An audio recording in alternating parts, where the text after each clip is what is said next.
హైదరాబాద్ చుట్టూ ఉన్నటువంటి నలాలు కానీ చెరువులు కానీ గుంటలు కానీ మొత్తం దాన్ని వెకేట్ చేయాల్సింది. చేస్తే కాలుష్యం నుంచి బయటపడడానికి అవకాశం ఉంటుంది, వాటర్ లెవెల్ పెరుగుతుంది, తర్వాత ఆక్సిజన్ వచ్చే అవకాశం ఉంటుంది.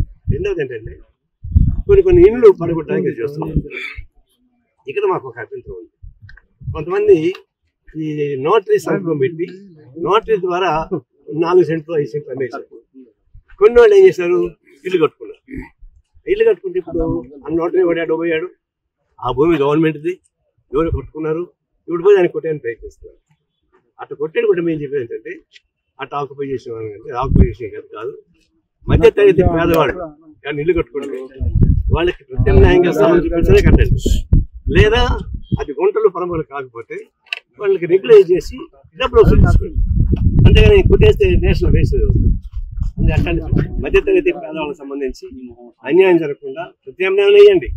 లేదా వాళ్ళకి రెగ్యులైజ్ చేసి వాళ్ళకి 50% 60% డబ్బులు ఎక్స్ట్రా చేసి కట్టుకోండి. అటువంటి 2 రకాలు చూడాలి. ఖాళీ చేయించడం ఖాయం, దానికి కమ్యూనిస్ట్ సపోర్ట్ చేస్తుంది. అదే సందర్భంలో పేదవాళ్ళు మధ్యతరగతి వాళ్ళు ఇంటి కట్టుకుంటే వాళ్ళు మోసం ఎక్కడ మోసపోయారు, ఎవడో బెనామీ అమ్మాడు వాడిని పట్టుకోండి, ఎవడైతే బెనామీ అమ్మారో వాడిని పట్టుకోండి, ఎవరైతే రిజిస్టర్ చేశారో వాళ్ళని పట్టుకోండి, ఎవరు పర్మిషన్ ఇచ్చారో వాళ్ళని పట్టుకోండి, దీనికి ఎవరు పర్మిషన్ ఇస్తుంటే వాళ్ళ ఆఫీసులు పట్టుకోండి, వాళ్ళ సొత్తులు ఏలవేయండి. అందువల్ల అధికారులు వదిలిపెట్టి అవినీతి పనులు వదిలిపెట్టి దొంగ పట్టాలు సృష్టి సభ్యులు వదిలిపెట్టి ఎంజాయ్ చేస్తున్న అమ్మాయికి దొరికి వాళ్ళు ఇబ్బంది పెట్టుకోవాలని కోరుతున్నాం.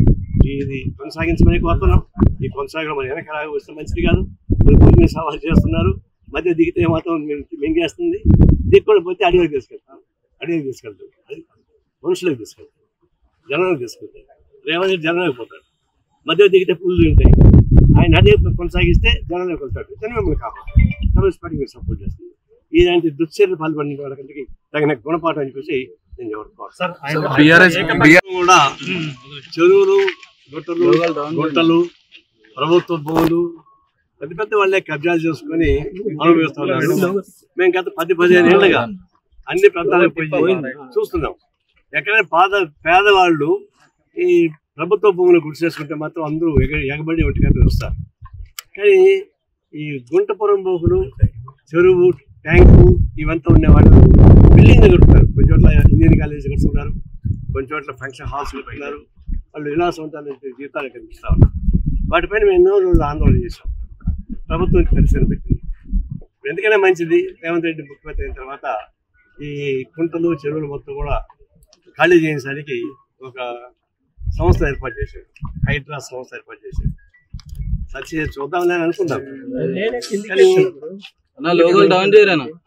ఎన్ కన్వెన్షన్ అధినేత చాలా శ్రేణి ప్రముఖుడు ఆయన నాగార్జున, ఆయన బిగ్ బాస్కే బాస్ ఆయన దీన్ని ఆక్రమించుకున్నాడు.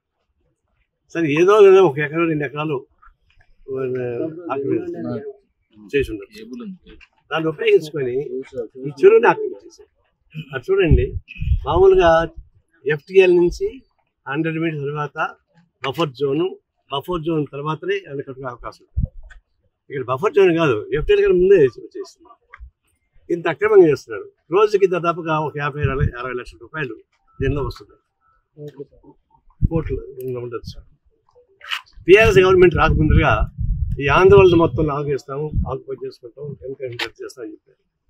టీఆర్ఎస్ గవర్నమెంట్కి వచ్చి అటు బొస్స కొట్టింది. రాత్రి ఏమైందో కానీ మొత్తం సైలెంట్ అయిపోయింది. అప్పటి నుంచి హాయిగా వినిపించుకుంటాం. మళ్ళీ రేవంత్ రెడ్డి వచ్చి దీని మీద కూల్చేశాడు. మనం స్వాగతిస్తున్నాం. ఇది మరి అన్యాయమైనటువంటి దురాక్రమణతో కూడుకున్నటువంటి పబ్లిక్ ప్రాపర్టీ డ్యూటీ చేసినటువంటి సంస్థగా మారింది. దీన్ని కూల్చేయడం మంచిదే. ఆయన పాపులర్ సినిమా యాక్టర్ కావచ్చు, పాపులర్ సినిమా యాక్టర్ ఆయనకు చాలా డబ్బులు ఉన్నాయి, సినిమాలు యాక్ట్ చేసి ఇంకా డబ్బులు వస్తాయి. అందులో బిగ్ బాస్ యాక్ట్ చేస్తున్నారు. బిగ్ బాస్ చాలా డబ్బులు, ఇదంతా ఒక లెక్క కాదు. ఇట్లాంటి 10 పోయినా బిగ్ బాస్ డబ్బులు వచ్చేస్తారు. ఎందుకు అంత కక్కుర్తి ఎందుకని? అదే ఉంటే FTL లోపల కానీ ఉంటే నేనే కూర్చేస్తాను పగల. అది సినిమా డైలాగ్ పలుకుపోయింది. ఒకటే కూర్చొని 100 మంది కొట్టేస్తానంటే కొట్టేస్తుంటారు, వాళ్ళు పడిపోతుంటారు పాపం. అది సినిమా డైలాగ్ అనుకుంటారు. డైరెక్ట్ ఇక్కడే ఉన్నా, చెరువు ఇక్కడే ఉంది, నా చేతికి అందే చెరువు ఉంది. మరి ఇక్కడ చెప్పండి చూడండి, ఎందుకంటే బొక్కాయిస్తారు.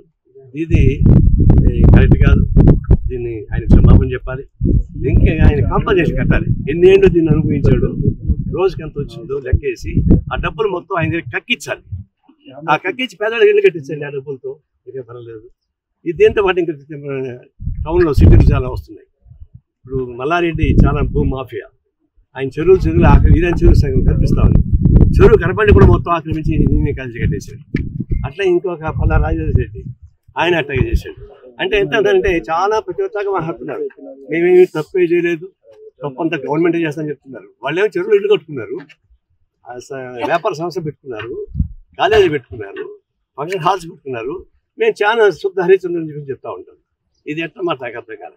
దీన్ని మేము పొలిటిలైజ్ చేయదలుచుకోలే, వాళ్ళు పొలిటిలైజ్ చేస్తున్నారు, మేము పొలిటిలైజ్ చేయదలుచుకోలే. వాస్తవానికి హైదరాబాద్ చుట్టుపక్కలటువంటివి మొత్తం తీసేసి తప్ప సాధ్యం కాదు. ఒకటి. రెండవది ఏంటంటే ఇప్పుడు వికారాబాద్ నుంచి ఇబ్రహీంపట్నం దాకా నలా ఉంది, ఫిరంగి నలా అక్కడే అవుతుంది, అది మూసినా మేము ఆ మొత్తం పాదయాత్ర చేసాం. ఆ నాళాలు మొత్తం వాకుపోయింది. అందువల్ల ఏమైంది, ఆ వికారాబాద్ నుంచి నీళ్లు ఇబ్రహీంపట్నంలో పడాలి, కానీ మొత్తం కాలు పూర్తి చేశారు, ఇల్లు కట్టుకునేసారు. అవన్నీ మేము నిరూపించి దాని మీద కోల్పోలేదు. అందువల్ల వాటర్ ప్లాంట్స్ సంబంధించి, చెరువులకు సంబంధించి, వాటర్ కాలువలకు సంబంధించి ఇవన్నీ ఇట్లా కబ్జా అయిపోతుంటే అప్పుడు వర్షం పడితే ఏమవుతుంది, అవి ఊళ్ళో ముందు వచ్చి పడుతుంది. ఇప్పుడు ఒక 10 వర్షం పడితే కూడా వచ్చి ఊళ్ళో నిలిపోతాయి. కాబట్టి ఈ కాలువలు, దాని తగిన గుంటలు, చెరువులు పూర్తి చేసినందువల్ల ఆ వర్షానికి ఏం తెలుసు పాపం, ఎక్కడ పల్లెడు అడిగిపోతాయి, వచ్చి ఊరి మీద పడుతున్నాయి. ఒక అరగంట వర్షం పడితే 10 గంటలు జామ్ అయిపోతాం హైదరాబాద్ సిటీలో. దీనికి కారణం ఇట్లాంటివి. అందుకే ఇవన్నీ ఇది ఒకటి కాదు, ఆరంభం సూరత్వం కాదు, హైదరాబాద్ ఇటువంటివి కూడా మొత్తం ఖాళీ చేయించమని, అట్లా ఖాళీ చేయిస్తే కమ్యూనిస్ట్ పార్టీగా మీరు సపోర్ట్ చేస్తామని చెప్తాను. రెండవది అంటే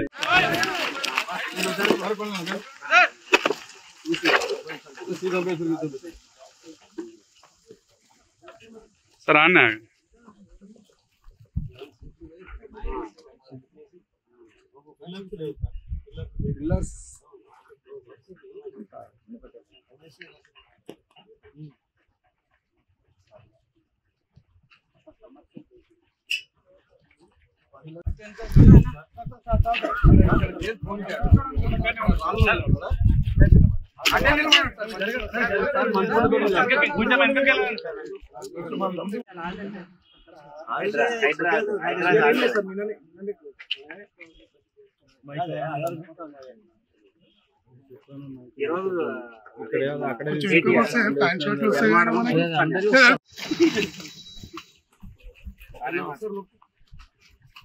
లోగోలు ఏం పెట్టకురా నాడు.